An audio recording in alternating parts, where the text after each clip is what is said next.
નમસ્કાર, શો ટાઈમમાં આપનું સ્વાગત છે।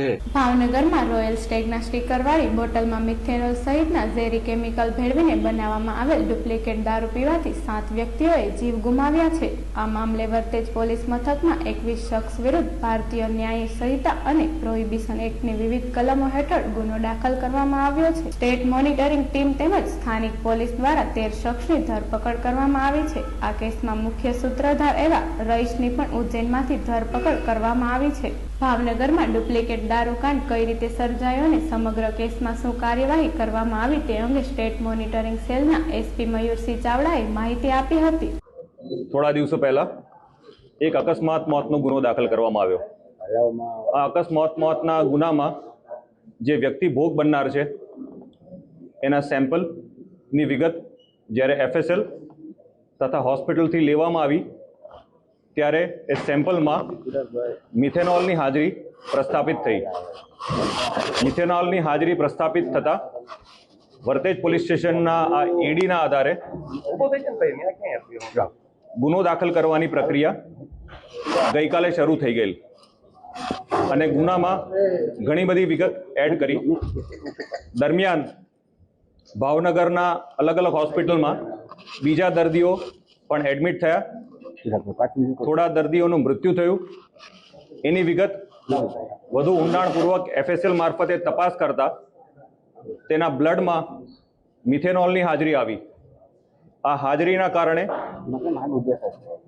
પ્રસ્થાપિત થયેલું છે કે અહીંયા ઇથેનોલ સાથે મિથેનોલના મિક્સચરથી આ બનાવ બનેલ છે અને ગુનો દાખલ કરવામાં આવેલ હતો અને DGP Shri GS Malik sir ના આદેશથી સ્ટેટ મોનિટરિંગ સેલની ટીમો આ બનાવ બનેથી તાત્કાલિક આવી ગઈ અને ડીજીપી સરના આદેશથી આ ગુનાની તપાસ ગઈકાલે સ્ટેટ મોનિટરિંગ સેલના પીઆઈ એસએમ જાડેજા દ્વારા સંભાળી લીધેલ છે।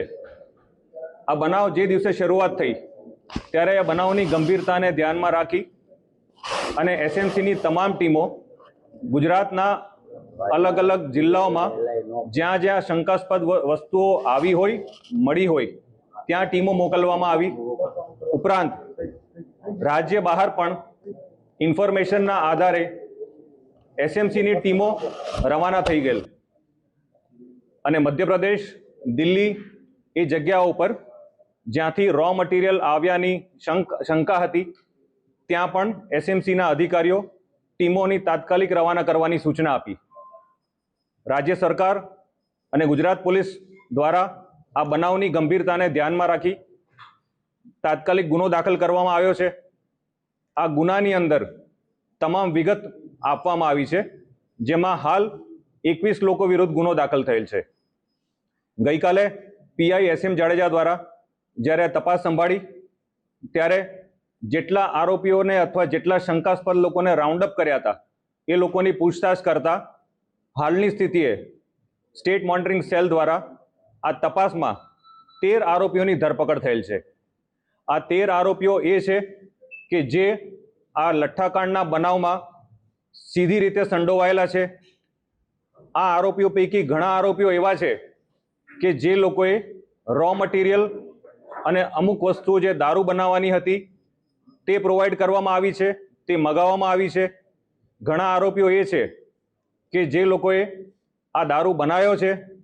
ઘણા બધા એ આરોપીઓ છે કે પોતાના નાના મોટા આર્થિક લાભ માટે આ આરોપીઓને સગવડો પૂરી પાડી છે અને ઘણા આરોપીઓ એ છે કે જે આ દારૂ બન્યો એ દારૂ બન્યા બાદ એને ડિસ્ટ્રીબ્યુશન કર્યું છે, એનું વેચાણ કર્યું છે।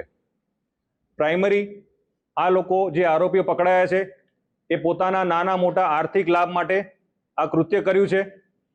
ઉપરાંત જે અમારી ટીમો બહાર ગઈ હતી એમાંથી મધ્યપ્રદેશના ઉજ્જૈનથી જે આ બનાવમાં એક મુખ્ય આરોપી કહી શકાય એવા રઈસને ડિટેન કરીને લઈ આવ્યા છે।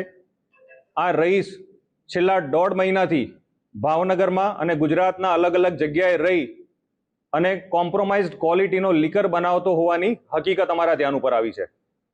તેની હાજરી કઈ કઈ જગ્યાએ હતી ગુજરાતમાં, એને કઈ કઈ જગ્યાએ મૂવમેન્ટ કરી છે, એ કયા કયા લોકોના સંપર્કમાં આવ્યો છે અને આ બનાવ સિવાય જે જગ્યા ઉપર એ ગયો છે, એને સંપર્ક કર્યો છે, એને મટીરિયલ મગાવ્યો છે, એને દારૂ બનાવ્યો છે, એ માત્ર આ ગુનાની તપાસ નહીં પણ એ વિષયમાં પણ સ્ટેટ મોનિટરિંગ સેલની ટીમને ડાયરેક્ટ સુપરવિઝન કરી અને તાત્કાલિક એક્ટ કરવાનું ડીજીપી સરની સૂચના છે.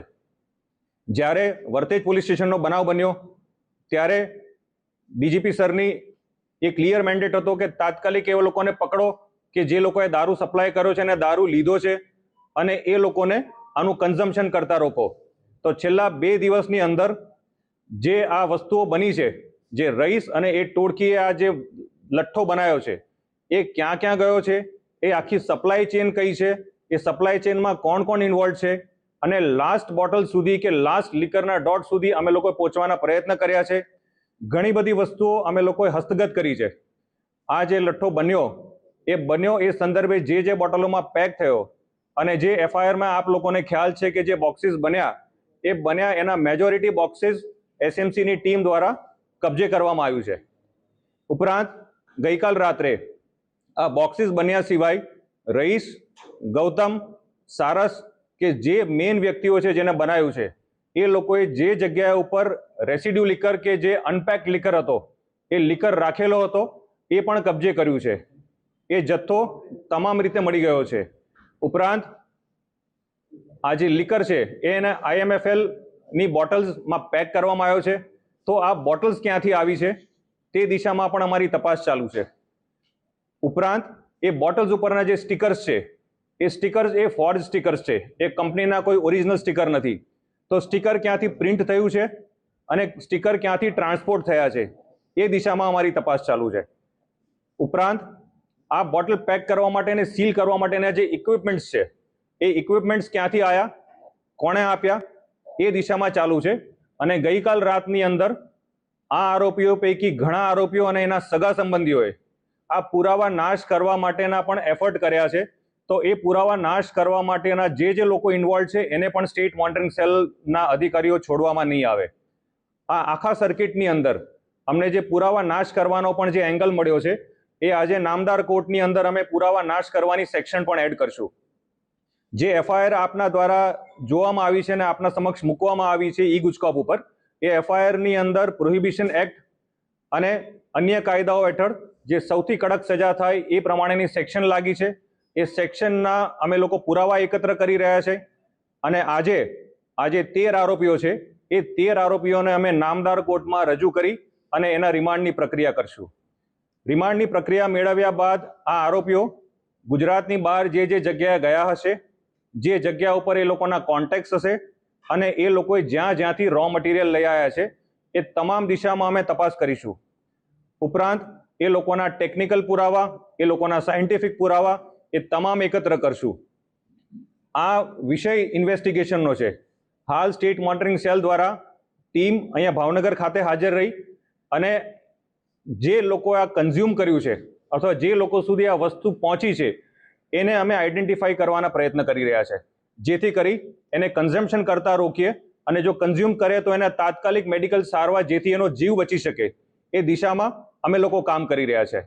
આગામી સમયમાં આપની સમક્ષ ઇન્વેસ્ટિગેશનમાં શું મુદ્દાઓ નીકળ્યા છે, કયા આરોપીની કેવી સંડોવણી છે, શું અમે લોકો દિશામાં કરી રહ્યા છે અને ક્યાં ક્યાં અમારી ટીમ કાર્યરત છે એ બાબતે આપને વધુ માહિતી આપશું. હાલ અમારી પ્રાયોરિટી આ ઇન્વેસ્ટિગેશનને પ્રોપર દિશામાં લઈ જવાની છે અને જો કોઈ વ્યક્તિએ આનું કન્ઝ્યુમ કર્યું હોય તો અમે એના સુધી પહોંચીને એની હેલ્થને નુકસાન ના જાય એ દિશામાં અમે લોકો કાર્યરત છે. આપના મારફતે અમે તમામને વિનંતી કરીએ છીએ કે જો અહીંયા આ કન્ઝમ્પશન રિલેટેડ કોઈને પણ નાનું મોટું નોલેજ હોય તો તાત્કાલિક અમારો સંપર્ક કરવા તમામને વિનંતી છે. Thank you. નેક્સ્ટ હિન્દી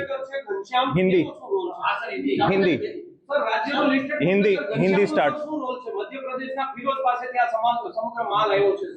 હાલ અમારી જે ઇન્વેસ્ટિગેશન છે એમાં પ્રાઇમરી ક્લિયર છે કે જે પ્રોડક્શન થયું છે આ વસ્તુ ભાવનગર સહિત રાજ્યના અન્ય વિસ્તારમાં પણ મધ્યપ્રદેશના 3 શખ્સો છેલ્લા 1.5 માસથી નકલી દારૂ બનાવવાની કામગીરી કરતા હોવાનું ધ્યાને આવતા એસએમસીની વિવિધ ટીમો દ્વારા ગુજરાત અને ગુજરાત બહાર પણ તપાસ વિસ્તારવામાં આવી હોવાનું અધિકારીએ જણાવ્યું હતું.